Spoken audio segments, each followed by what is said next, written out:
remission is very, very possible. In fact, most people do remit. Now, the medications that we use, in many patients, if they've been stable for a good period of time, we can even wean off the medications and they continue to do well. So that's the encouraging thing there, right? So of course, in some people, they have to be on medications long, right? As we try to wean down, symptoms start to emerge again. And so, we have to go back on the medication. But, a lot of our patients already, from my experience, don't have to take medications their entire life. Vestibular migraine is a challenging condition that merges migraine with vertigo, tinnitus, and dizziness, creating a whirlwind of debilitating symptoms.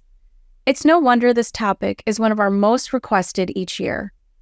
Join us as we unravel the complexities of vestibular migraine and dive into the latest treatment options with our guest expert, Dr. Xin Bei, founder of the Bei Center for Vestibular and Migraine Disorders.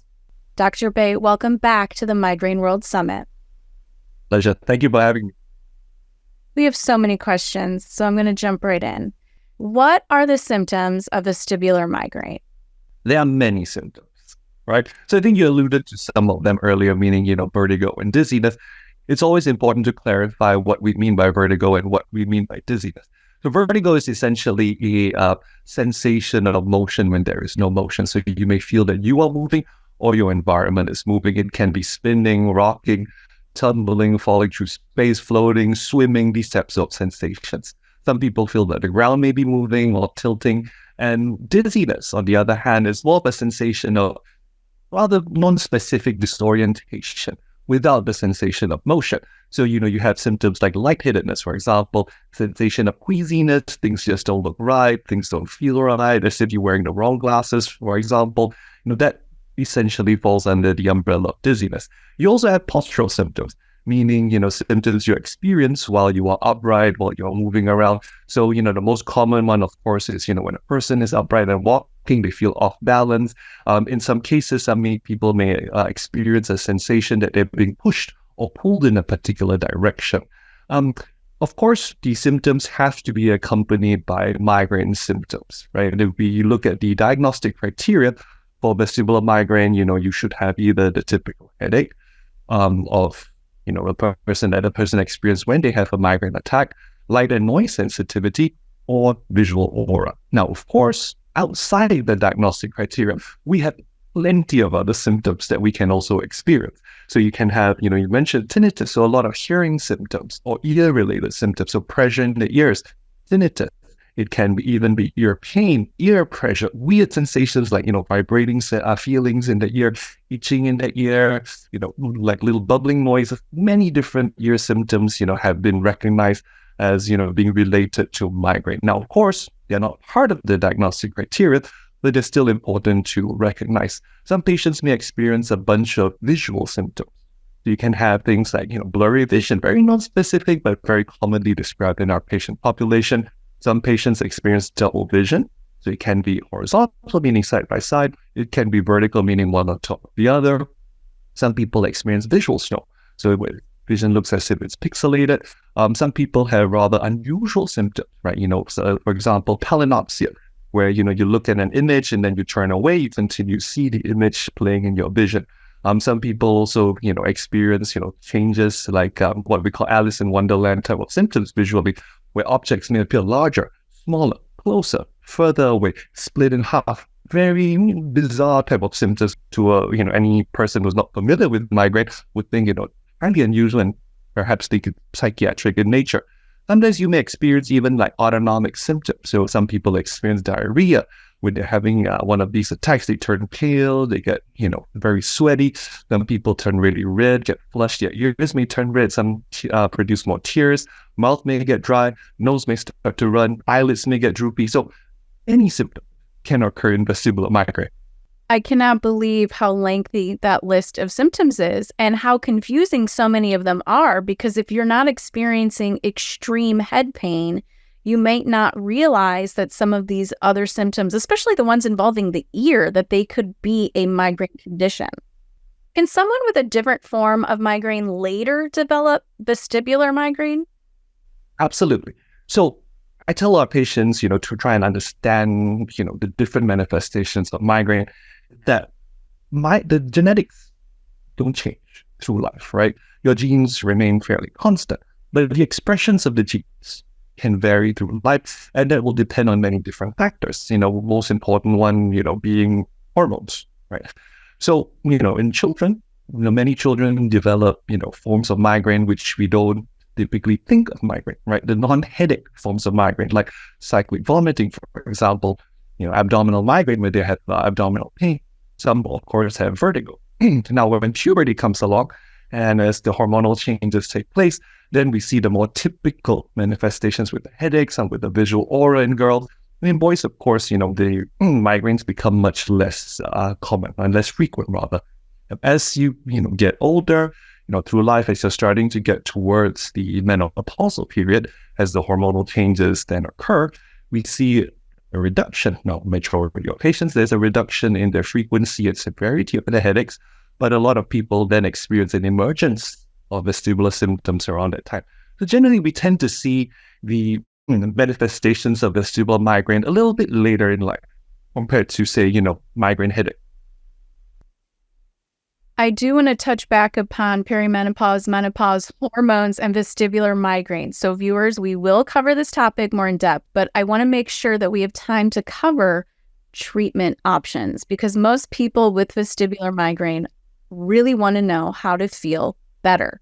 Are there any treatments that are specific to vestibular migraine? So the answer is no. Unfortunately, we don't have any treatments at this point in time that are specifically for vestibular migraine. Now, there's studies being conducted.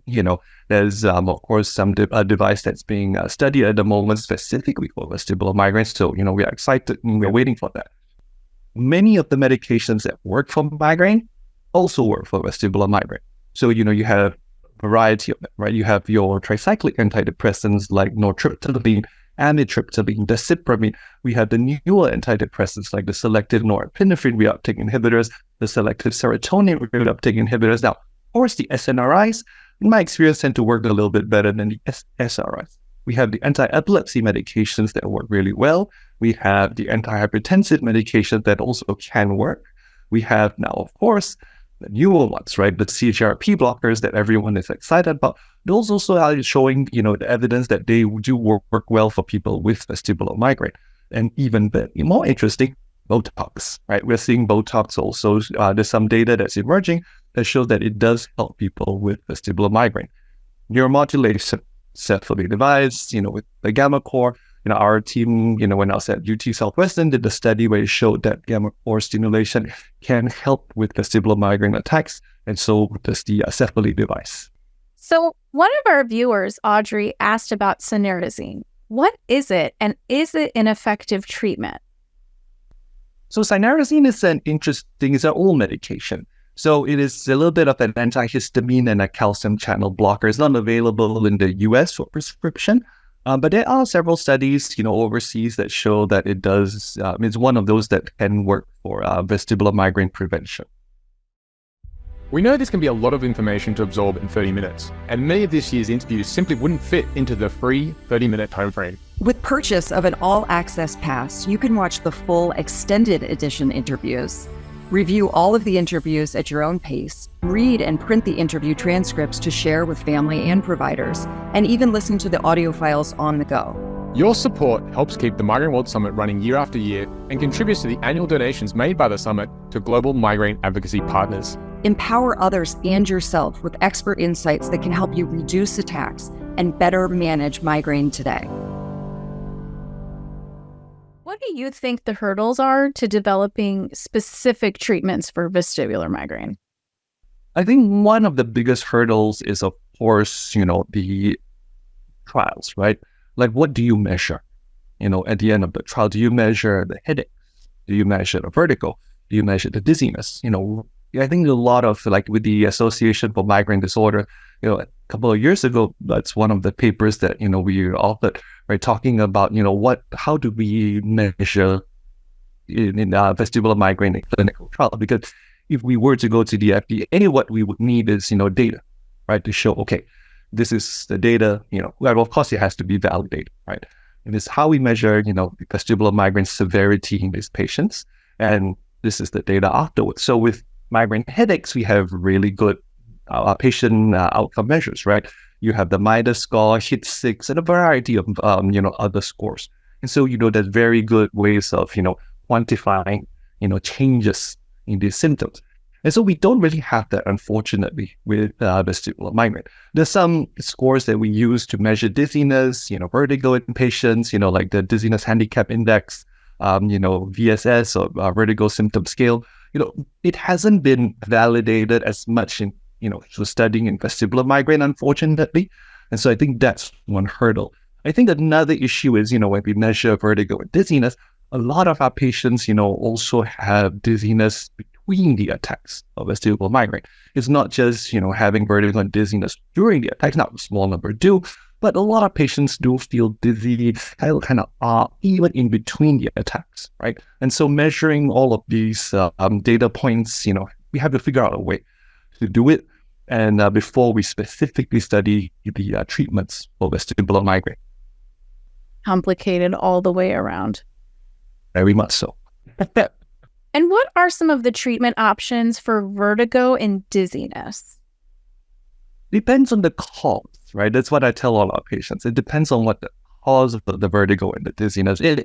Vertigo is not a disease. Vertigo is a symptom, right? So since the talk is about vestibular migraine, let's talk about that. Let's talk about the rescue treatments, right? I think that's kind of where we should be. I think where the question is. So when it comes to vestibular migraine attacks, a lot of the treatments that are used in migraine can also be used in vestibular migraine. I think where the difference is between migraine and vestibular migraine is the use of the benzodiazepines. So benzodiazepines like diazepam, clonazepam, lorazepam, are pretty effective vestibular suppressants. And so, they are quite useful during vestibular migraine attacks, suppressing vertigo and dizziness. On that line of thought, what is the Epley maneuver, and is it an effective treatment for vertigo? No, I'm going to continue from there. So the Epley maneuver is used to treat benign paroxysmal positional vertigo, right? So BPPV for short. The BPPV is a condition where a crystal, right, or a lump of crystals from one part of the ear wanders into the semicircular canal, right? The semicircular canals are three canals that we see here, which detect, angular movements of the head. So it's movements like, if you tilt your head back, turn your head to the side, bring your head forward, right? So what happens in the most common cases with BPPV is that the crystal tends to enter the posterior canal, which detects movements of the head backwards, either to the right or to the left, right? What happens in this condition is, because the crystal is dragging in the canal, when, if you're lying down usually and you turn your head to one side or the other, the crystal causes a drag and triggers a vertigo attack when you turn, right? Usually when you're turning in bed and getting out of bed. And some people, it's when they look up or when they bend over, they can also experience the same thing. The Epley maneuver is a treatment where, you lay the patient in the plane of the affected canal, and you move the head in a series of positions to basically move up the crystal, to displace it from the canal so that it doesn't cause vertigo anymore. There's so much to unpack there. I just want to make sure that it's clear to everyone. So basically what we're saying is certain types of vertigo, not all, but certain types of vertigo are caused by these crystals in our ear. Correct. That's the common cause of vertigo in adults. Okay. So these crystals basically help your body determine what direction your head is, right? So it's like orienting you. So when they move, it messes up the signals and causes the dizziness and the vertigo you're experiencing. To refine it a little bit, so all of us have a plate of crystals in our ears, right? They detect linear acceleration. So, most common one would be gravity. So in a way, they help us orientate ourselves even though we can't see anything. So if you, for example, if you're tilted a certain way, because the crystals are tilted according to gravity, it tells your brain that, you're being tilted. Now, sometimes as people get a bit older or with certain medical conditions, vitamin D deficiency, osteoporosis, or if they get a really big hit to the head, little chunks of them can break off, right? Now, Once those little chunks start to wander into a different part of the inner ear, the part usually that detects these types, when you're moving your head in certain ways, then that's where they cause trouble and trigger vertigo. If a patient is interested in trying the Epley maneuver, what type of physician would they need to see? So they can do it at home themselves. What? So that's the thing. So if you have symptoms consistent of BPP, consistent with BPPP, for example, if you have a burst of vertigo, very short, like a few seconds to about a minute, if you lie down in bed, turn your head a certain way in bed, bending over, looking up, and you have these attacks that come and go, then you can treat yourself with it. I say, look it up on YouTube. So you look for the Dix-Hallpike maneuver, Dix-Hallpike. So that's the one where you diagnose which side is being affected. So essentially, you'll be laying down, hit either to the right or to the left. Once you find the affected side, then you can perform the Epley maneuver to try and correct for it. Now, the easy way, you can do it at home yourself to see whether it works. If it doesn't, then, you can see either, your primary care doctor, you can see your ENT, or you can see a neurologist, or, in some cases, you can go to a vestibular therapist. Now, the vestibular therapists, they're the experts in treating this condition, right? So it's sometimes if the Epley doesn't work, there's some other maneuvers that they can employ to try and get the crystals out. That sounds very promising, like a very promising treatment to try. Fantastic treatment. So it's not always medications that involve in treating vertigo and dizziness. The first thing, most important thing, is to find out what is causing the vertigo and the dizziness before we decide how to treat it. Can physical therapy or other types of body work help people with vertigo? Absolutely. So if it's caused by, for example, the crystals, then we talked about, maneuvers that can get rid of it. I think more relevant to vestibular migraine is, how we talked about how a lot of patients feel dizzy even in between the attacks. Right? So a lot of our patients with vestibular migraine, even though they're not having a vestibular migraine attack, find that, their bodies, when they're moving, they feel more off balance. If they're turning their heads too quickly, they feel off balance. If they look at things moving quickly, they're scrolling on the computer. If they're looking at Venetian blinds, or if they're looking, in their supermarket with a lot of movement going on around them, aisles to look at everything that becomes, very overwhelming. Then vestibular therapy or physical therapy has a role in that. So it can really teach them how to regain their balance, to become more desensitized to these types of things that, trigger their dizziness and vertigo. Can dietary changes improve vestibular migraine symptoms? Absolutely. So, dietary changes like, migraine diet, for example, can definitely be useful in our patients. I always tell our patients the main rules that you have to follow: limit your caffeine intake, so no more than 1 cup per day. As far as possible, try to cut out your alcohol intake. Now, maybe 1 or 2 drinks per week, I'm okay with that, but try and reduce it as much as possible. Keep your added sugar intake to a minimum, not too much added salt to your diet, and keep processed foods to an absolute minimum. Those are the general rules. Now, of course, if you find that you have food triggers, right? So some people may find that, fermented foods may trigger their attacks. Some people may find that, citrus fruits may trigger their attacks. Then of course avoid those triggers. Now, of course, a lot of people have read about the migraine diets, where, you have to eliminate a bunch of these potential migraine triggers. It's a tough diet to be on. You have to prepare your food and everything. And so, if you want to pursue such a diet, you can do it too. I do have a lot of patients who do get better by going on the migraine diet. That's good to know, even if it can be hard to start. Absolutely. And be a little tough, a lot of food prep. Yeah. What are the most common hurdles for people with vestibular migraine that stand in the way of effective management? So first thing, of course, getting the right diagnosis is important to figure out, if you do have vestibular migraine, confirm the diagnosis, and then that brings the question of treatment, right?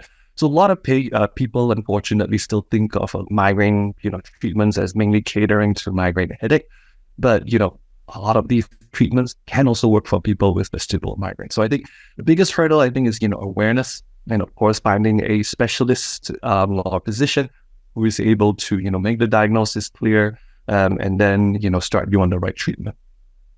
I'm amazed that you pointed out that this wasn't really formally added as a diagnosis until 2012. That's not that long ago, only over a decade. And from my understanding, things in the medical world can move slowly because you need the scientific data before everyone can agree on a consensus on diagnosing people and then how to treat them. So there is hope out there. We're still very in the young days of this disease.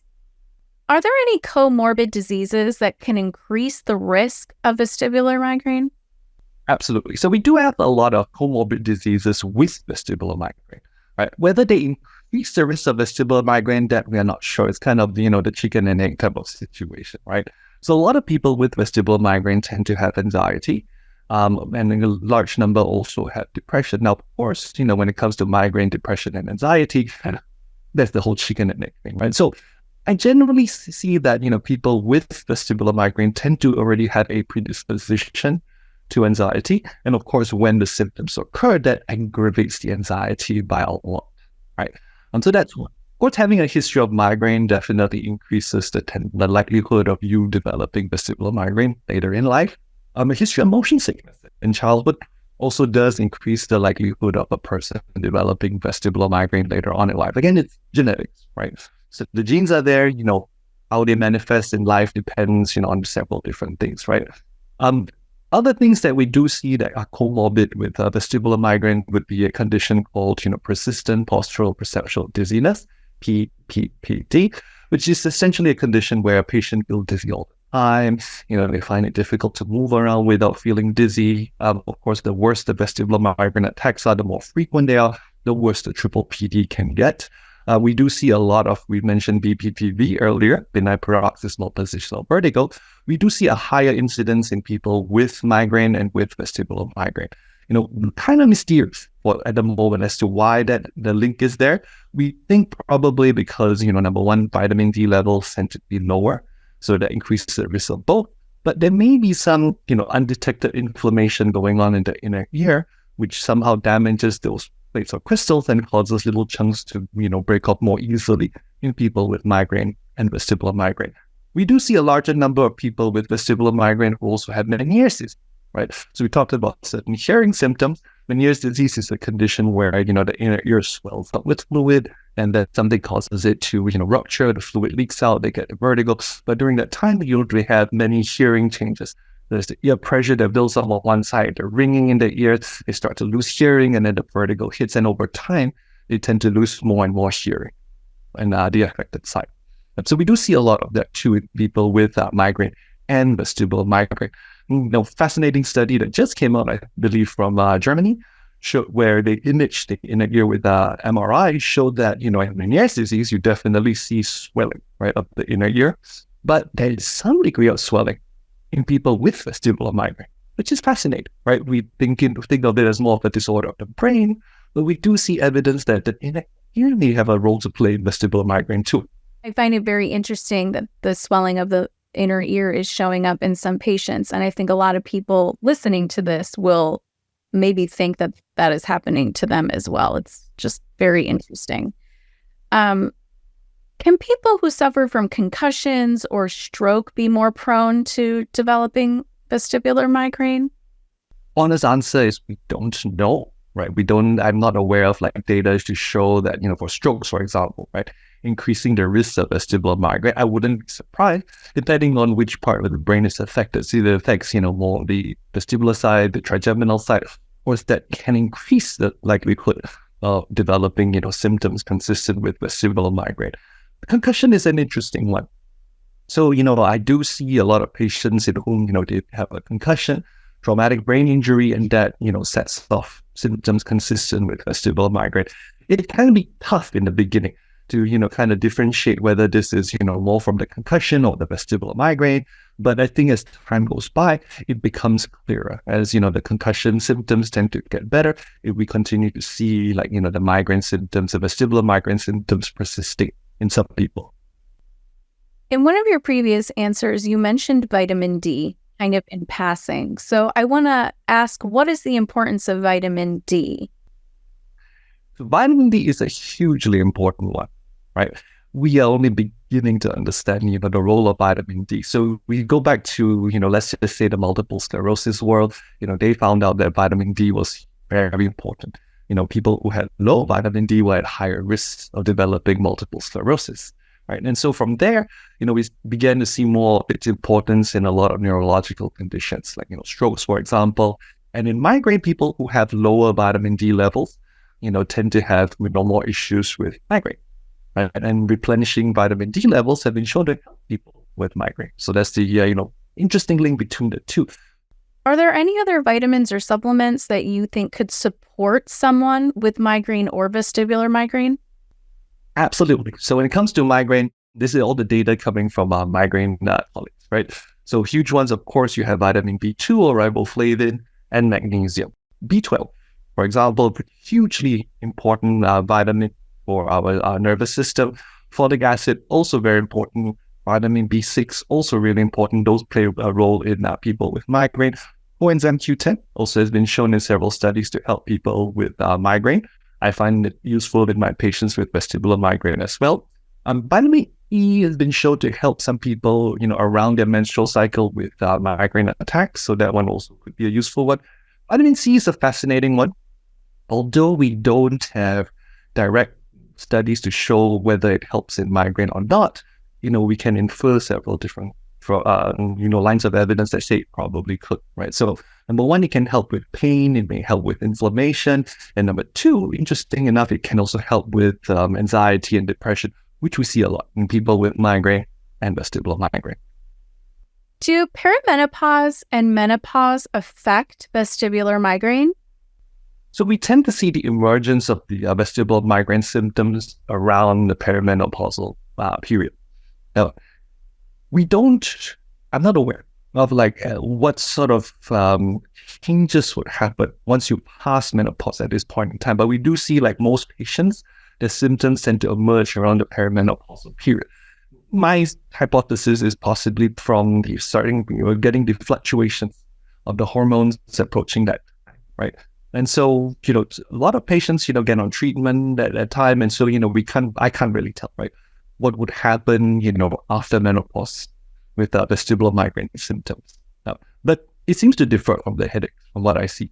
So as you start to get towards menopause, headaches tend to get, less frequent, but then, vestibular symptoms tend to emerge. So, maybe we are hopefully more studies will come out that show, what in untreated patients, right, how the symptoms may evolve.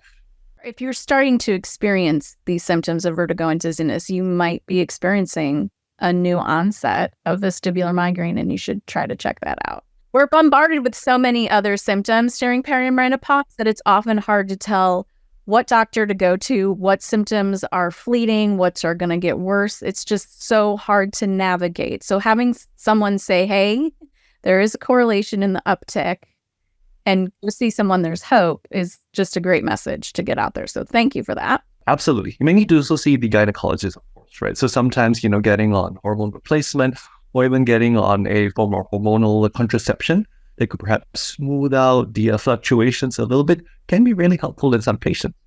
Yeah. Can people recover from vestibular migraine, or is this something you have to manage for the rest of your life?